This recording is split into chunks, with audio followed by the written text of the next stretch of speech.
Capítulo 4. Lección 4. La historia de los impuestos y del poder de las corporaciones.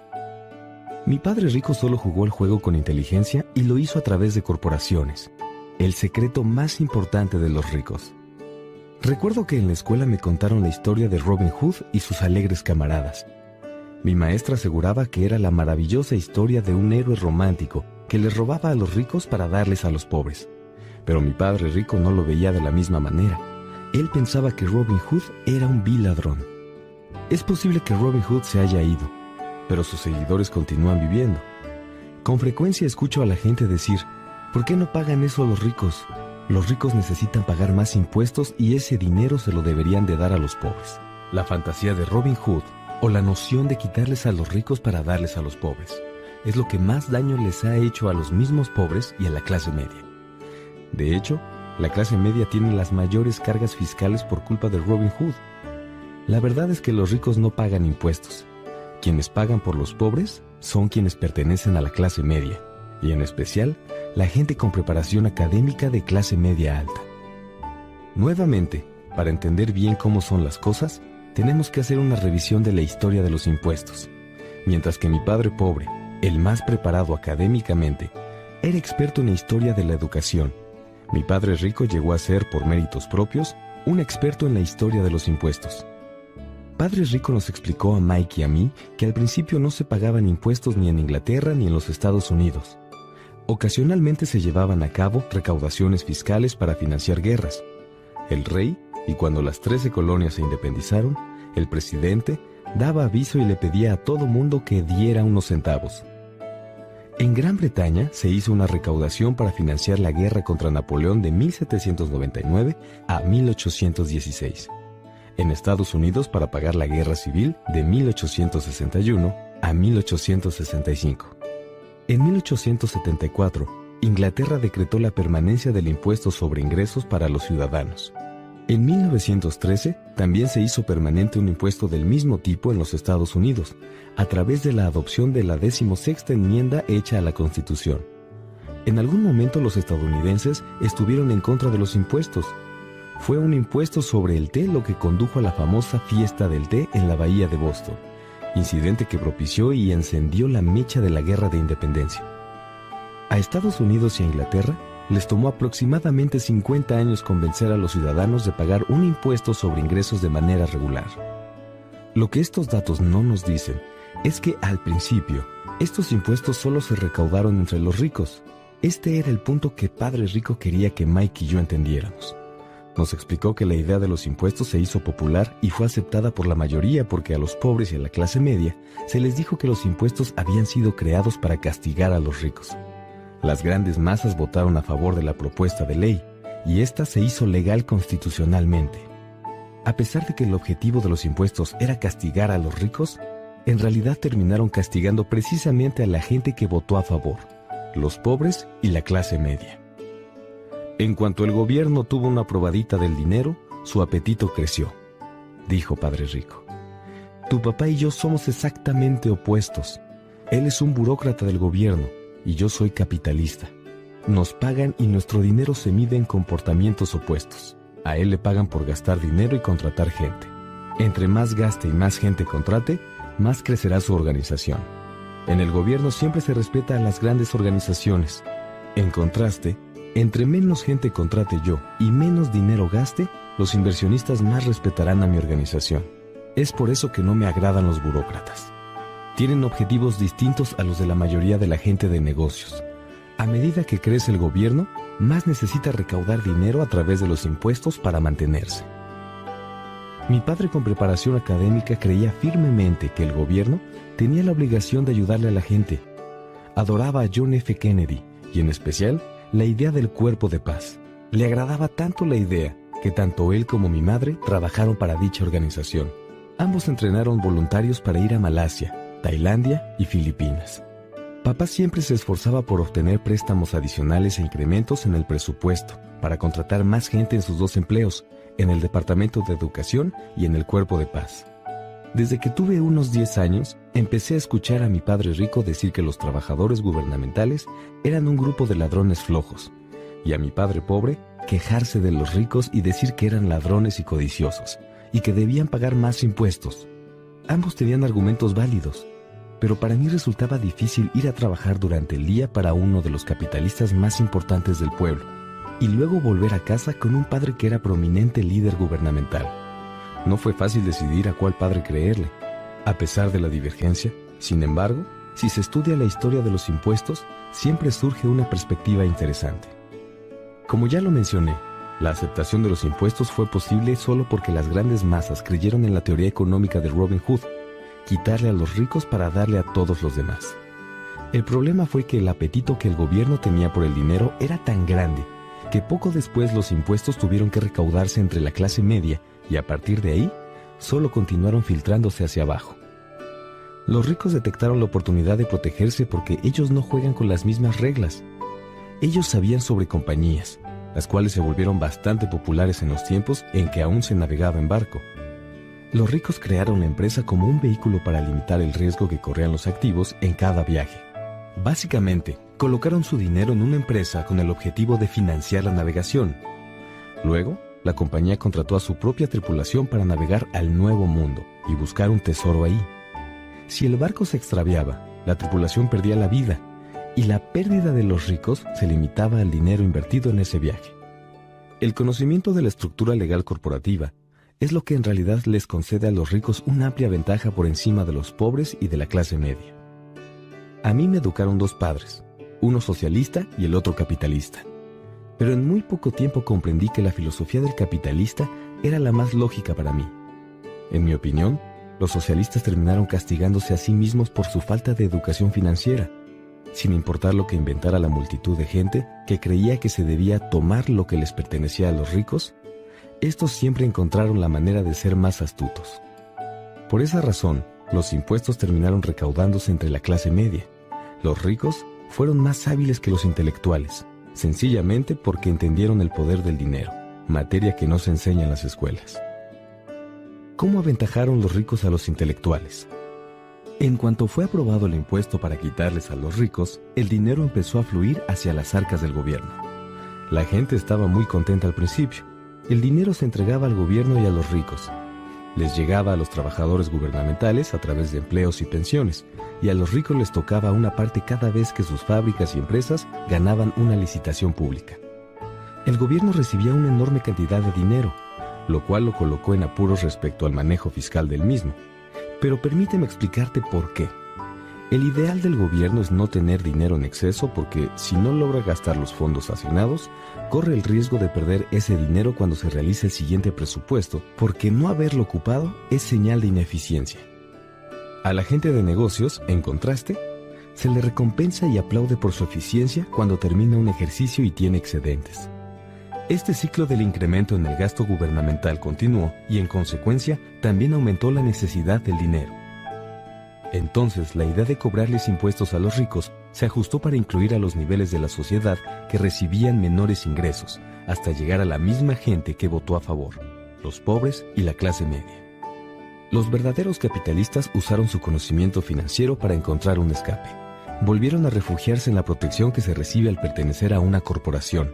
Sin embargo, lo que mucha gente que no ha formado una corporación o empresa desconoce es que éstas en realidad no son una cosa tangible. Una corporación es un expediente con algunos documentos legales que permanece en la oficina de algún abogado y que se tiene que registrar en una oficina gubernamental. La empresa no es un gran edificio, una fábrica o un grupo de gente. Es un documento que permite la creación de una identidad legal que no tiene alma. Gracias a este instrumento, los ricos pudieron volver a proteger su dinero. Se volvió muy popular porque la tasa con que se le cobran impuestos a las empresas es menor que la que se le aplica a los individuos. Además, ciertos gastos de las empresas se podían pagar con dinero sobre el que no se habían pagado impuestos aún. Esta guerra entre tener y no tener ha prevalecido por cientos de años. La batalla se librará cada vez y en todo lugar en donde se emitan leyes. Durará por siempre. El problema es que quienes pierden siempre son los que no están bien informados, aquellos que todos los días se levantan y con toda diligencia van a trabajar y a pagar impuestos. Si entendieran la forma en que los ricos juegan el juego, también podrían hacerlo. y entonces se pondrían en camino hacia su independencia financiera. Por eso es que me molesto cada vez que veo que un padre les recomienda a sus hijos que vayan a la escuela para después conseguir un empleo seguro y permanente. La gente con empleos seguros, pero sin aptitudes financieras, está destinada a vivir esclavizada por siempre. En la actualidad, los estadounidenses promedio trabajan entre 4 y 5 meses para el gobierno, es decir, solo para pagar sus impuestos. En mi opinión, eso es demasiado. Entre más duro trabajes, más le tendrás que entregar al gobierno. Esta situación me hace pensar que la idea de quitarles a los ricos terminó afectando a la gente que apoyó su promulgación. Cada vez que se trata de castigar a los ricos, estos se defienden, reaccionan, porque tienen dinero y poder y la intención de cambiar las cosas. Los ricos no se cruzan de brazos, listos a pagar más impuestos. En lugar de eso, buscan maneras de minimizar la carga fiscal. Contratan a abogados y contadores muy hábiles y persuaden a los políticos de cambiar las leyes o de soslayar lagunas legales. Los ricos utilizan sus recursos para efectuar cambios. El Código Fiscal de los Estados Unidos también permite otras formas de reducir los impuestos. La mayoría de estos vehículos está disponible para cualquier persona. Sin embargo, los ricos son quienes los aprovechan con mayor frecuencia, porque ellos están enfocados en proteger sus negocios. Por ejemplo, la cifra 1031 es la forma popular de llamarle a la sección 1031 de la Ley de Impuestos Internos. En ella, se le permite a un vendedor retrasar el pago de impuestos sobre un bien inmueble vendido para obtener ganancias de capital al intercambiarlo por otro bien inmueble de mayor valor. Los bienes raíces son un vehículo de inversión con grandes ventajas fiscales, siempre y cuando sigas cambiando tus bienes inmuebles por otros de mayor valor. No tendrás que pagar impuestos sobre las ganancias hasta que liquides. La gente que no aproveche estos ahorros legales en impuestos se pierde de una gran oportunidad para hacer crecer su columna de activos. Por desgracia, los pobres y la clase media no cuentan con los mismos recursos. Solo se quedan paralizados y permiten que el gobierno les entierre sus agujas en los brazos para succionarles la sangre. Siempre que veo la enorme cantidad de gente que prefiere pagar más impuestos o que aprovechan menos deducciones por miedo al gobierno, me quedo boquiabierto. Tengo amigos que terminaron cerrando y destruyendo sus negocios, para descubrir después que todo se debió a un error del gobierno. Puedo comprender el temor y las reacciones a la intimidación, pero creo que el precio de trabajar de enero a mayo para pagar impuestos es demasiado alto. Mi padre pobre nunca se defendió, tampoco mi padre rico. Sin embargo, este último aprendió a jugar con inteligencia a través de las corporaciones, el secreto más importante de los ricos. Seguramente recuerdas la primera lección que aprendí de mi padre rico. Tenía 9 años y tuve que sentarme y aguardar a que se dignara hablar conmigo. Me quedé esperando en su oficina por horas. Me ignoró a propósito. Quería que yo reconociera su poder y que deseara tener el mismo tipo de fuerza algún día. Durante los años que estudié y aprendí de él, siempre me recordó que el conocimiento es poder. Además, cuando uno tiene dinero, también posee un gran poder que exige tener el conocimiento adecuado para saber conservarlo y multiplicarlo. Si careces de ese conocimiento, todo mundo podrá mangonearte. Padre Rico siempre nos recordaba a Mike y a mí que el mayor bravucón no es el jefe o el supervisor, sino el recaudador de impuestos. Él siempre te va a quitar más si se lo permites. La primera lección que te ayuda a hacer que el dinero trabaje para ti en lugar de que tú trabajes para él, tiene que ver con el poder. Si trabajas para el dinero, para obtenerlo, le cedes el poder a tu jefe. Si haces que el dinero trabaje para ti, puedes conservar el poder y controlarlo. En cuanto Mike y yo entendimos la fuerza que nos otorgaba hacer que el dinero trabajara para nosotros, Padre Rico se enfocó en el siguiente paso: ayudarnos a ser inteligentes en el aspecto financiero e impedir que cualquier cosa o persona nos mangoneara. Es muy fácil que te manipulen cuando eres ignorante, pero si sabes de qué hablas, tienes más oportunidades de defenderte. Por eso Padre Rico pagaba tanto dinero para contar con la asesoría de contadores y abogados hábiles y especializados en temas fiscales. En realidad, era mucho más económico pagarles a ellos que al gobierno. La mejor lección que me dio Padre Rico fue: si eres inteligente y hábil, la gente no podrá mangonearte. Él conocía la ley porque la obedecía y porque sabía que no estar al tanto de la misma podía resultar costoso. Si sabes que estás en lo correcto, entonces no tendrás miedo de defenderte, ni siquiera si te enfrentas a Robin Hood y sus alegres camaradas. Mi otro padre, el que tenía una sólida educación, siempre me alentó para que consiguiera un buen empleo en una compañía fuerte. Hablaba mucho de las bondades de trabajar e ir ascendiendo por la escalera corporativa. Pero lo que él no entendía era que al confiar por completo en el cheque de nómina de una compañía, se estaba convirtiendo en una dócil vaca lista para ser ordeñada. Cuando le conté a Padre Rico cuáles eran los consejos de mi padre pobre, se rió. «¿Y por qué no mejor ser el dueño de la escalera?», preguntó. Como yo era niño, al principio no entendía bien a lo que se refería Padre Rico cuando hablaba de ser dueño de mi propia empresa. Era una noción que me parecía imposible e intimidante. A pesar de que me agradaba, mi falta de experiencia me impedía visualizar la posibilidad de que algunos adultos llegarían a trabajar en una empresa que me pertenecería. El punto es que, de no haber sido por mi padre rico, seguramente habría seguido los consejos de mi padre pobre.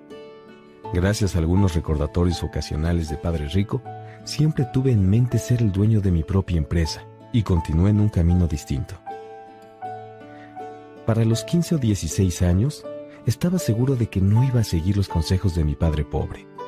No sabía a ciencia cierta qué haría, pero estaba decidido a no tomar el mismo camino que la mayoría de mis compañeros de clase. Esa fue la decisión que cambió mi vida, pero no fue sino hasta que tuve 20 y tantos que los consejos de Padre Rico empezaron a cobrar sentido en mi mente. Acababa de salir del cuerpo de Marina y ya estaba trabajando para Xerox.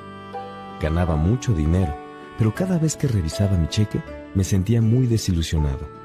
Las deducciones eran demasiadas y entre más trabajaba, más me quitaban. Cuando tuve más éxito, mis jefes empezaron a hablar de ascensos y aumentos de sueldo. Aunque era muy halagador, en mi mente escuchaba la voz de Padre Rico que me decía: ¿para quién estás trabajando? ¿A quién le estás ayudando a volverse rico? En 1974, siendo todavía empleado de Xerox, fundé mi primera compañía y empecé a ocuparme de mis negocios. Ya tenía algunos activos en la columna correspondiente, pero de pronto decidí hacerla crecer. Los cheques de nómina, con todas aquellas deducciones, hicieron que los consejos de tantos años de Padre Rico sonaran perfectamente lógicos. Entonces pude ver cómo sería el futuro si seguía el camino de mi padre pobre, el maestro. Muchos empleadores creen que es mala idea para la empresa recomendarles a sus empleados que tengan un negocio propio. Sin embargo, el hecho de tener una empresa propia y de desarrollar activos me convirtió en un mejor empleado, porque de pronto tuve un objetivo. Llegaba temprano a trabajar a Xerox y lo hacía con mucho ahínco. Estaba tratando de juntar la mayor cantidad posible de dinero para invertir en bienes raíces. Hawái estaba a punto de despegar y yo sabía que muchos harían fortuna si aprovechaban el momento. Y entre más me daba cuenta de que estábamos en un momento coyuntural, más copiadoras vendía. Entre más vendía, más dinero ganaba. Y naturalmente, más me quitaban por concepto de impuestos. Era muy inspirador. Anhelaba tanto salir de la trampa de los empleados que trabajé aún con más ganas para poder invertir más. Para 1978, ya formaba de manera permanente parte de los 5 mejores vendedores de la empresa. Estaba desesperado por salir de la carrera de la rata. Gracias a mis bienes raíces, en menos de 3 años empecé a ganar más dinero de lo que ganaba en Xerox.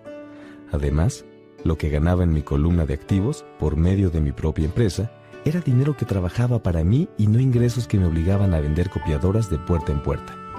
Los consejos de Padre Rico me parecieron todavía más lógicos y sensatos. En muy poco tiempo, el flujo de efectivo proveniente de mis propiedades se fortaleció tanto que mi propia compañía me compró el primer Porsche que tuve. Mis compañeros vendedores de Xerox creyeron que había usado mis comisiones para darme ese lujo, pero no era así. Las comisiones también las estaba invirtiendo en activos. El dinero que ganaba estaba trabajando con mucho empeño para generar más dinero. Cada dólar de mi columna de activos se comportaba como un gran empleado. Trabajaba con ganas para producir más empleados y para comprarle un Porsche nuevo al jefe con dólares sobre los que no se habían pagado impuestos. Empecé a trabajar todavía más duro para Xerox.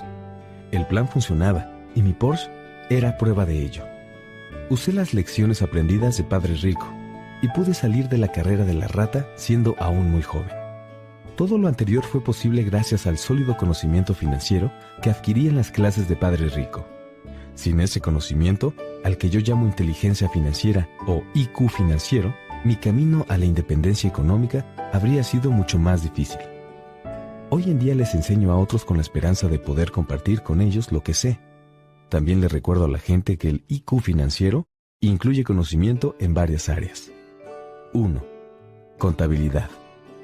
La contabilidad es el alfabetismo financiero o la habilidad de leer números. Si quieres construir un imperio, esta habilidad te será primordial. Entre mayor sea la cantidad de dinero que esté bajo tu cuidado, mayor precisión necesitarás. De otra manera, el negocio entero se viene abajo. El lado izquierdo del cerebro se hace cargo de esta actividad. Es el que se enfoca en detalles numéricos.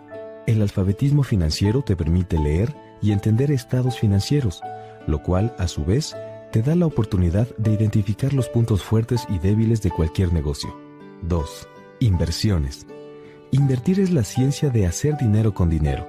Involucra estrategias y fórmulas en las que se aplica la creatividad del lado derecho del cerebro. 3. Comprensión de los mercados. Entender los mercados también es una ciencia. Es la ciencia de la oferta y la demanda. Además de las cuestiones fundamentales y económicas de la inversión, necesitas conocer los aspectos técnicos del mercado, los cuales, por cierto, se manejan en función de emociones. Piensa, por ejemplo, de acuerdo con las condiciones actuales del mercado, ¿esta inversión tiene sentido o no? 4. La ley. Si una corporación que contempla habilidades técnicas como las de la contabilidad, la inversión y el conocimiento de mercados, puede contribuir a un crecimiento explosivo. Una persona que mantiene las ventajas fiscales y la protección que puede brindar una corporación tiene la posibilidad de volverse rica en mucho menos tiempo que un empleado o el dueño único de un pequeño negocio. Es una diferencia similar a la de caminar y volar. Implica una ventaja demasiado grande en lo que se refiere a la adquisición de riqueza a largo plazo. 5. Ventajas fiscales. Una empresa puede hacer muchas cosas que un empleado no, como pagar gastos antes de pagar impuestos. Esta es un área de conocimiento muy emocionante. Los empleados ganan, pero como tienen que pagar impuestos, se ven obligados a sobrevivir con lo que les queda. Una empresa gana, gasta lo que puede y paga impuestos sobre el remanente. Esta es una de las lagunas legales y fiscales que aprovechan los ricos. Son fáciles de usar y si eres dueño de inversiones que producen un buen flujo de efectivo, no cuesta demasiado hacer uso de los beneficios. Te daré un ejemplo. Si tienes tu propia corporación, podrías tomar vacaciones en tus reuniones de consejo en Hawái. Los pagos de automóviles, seguros, reparaciones y membresías de clubes deportivos también son gastos que cubre la empresa. La mayoría de las comidas en restaurantes se considera gastos parciales, y sucede lo mismo con otros rubros. Sin embargo, todos estos gastos se pueden solventar de manera legal con dinero sobre el que no has pagado impuestos aún. 6. Protección frente a demandas. Vivimos en una sociedad a la que le gusta litigar. Todo mundo quiere una tajada de lo que ganas. Los ricos esconden mucha de su riqueza a través de vehículos como empresas y fideicomisos con los que protegen a sus activos de los embates de los acreedores. Cuando alguien demanda a una persona que tiene mucho dinero, por lo general se llevan a cabo reuniones con abogados especializados en protección de bienes y al final se descubre que la persona demandada no tiene nada en realidad. Lo controla todo pero no es poseedora de nada. Los pobres y la clase media, en cambio, tratan de ser los dueños de todo y terminan perdiéndolo porque se lo tienen que ceder al gobierno o a otros ciudadanos debido a una demanda. Y es que mucha gente sigue aplicando la estrategia de Robin Hood, quitarle a los ricos para darle a los pobres. El propósito de este audiolibro no es analizar los detalles específicos de lo que implica ser dueño de una compañía, pero debo señalar que si tú ya tienes algún tipo de activos legítimos, deberías pensar en averiguar lo antes posible más sobre los beneficios y la protección que ofrece el tener una empresa. Se han escrito muchos libros acerca de este tema, y en ellos, además de que se detallan los beneficios de tener una corporación, también se indican los pasos necesarios para fundarla. Los libros de Garrett Sutton sobre este tema ofrecen reflexiones maravillosas acerca de la fuerza de las corporaciones personales. Asimismo, debo recordarte que el IQ financiero es en realidad la sinergia de muchas habilidades y talentos. De hecho, Yo diría que lo que conforma la inteligencia financiera básica es la combinación de las 4 habilidades técnicas que mencioné anteriormente. Y si aspiras a tener gran riqueza, requerirás de todas ellas. En resumen, los dueños de negocios con corporaciones, primero ganan, segundo gastan y al último pagan impuestos. Los empleados que trabajan para corporaciones, primero ganan, segundo pagan impuestos y al último gastan. Como parte de tu estrategia financiera general, te recomiendo aprender acerca de la protección que las entidades legales les pueden proveer a los negocios y activos.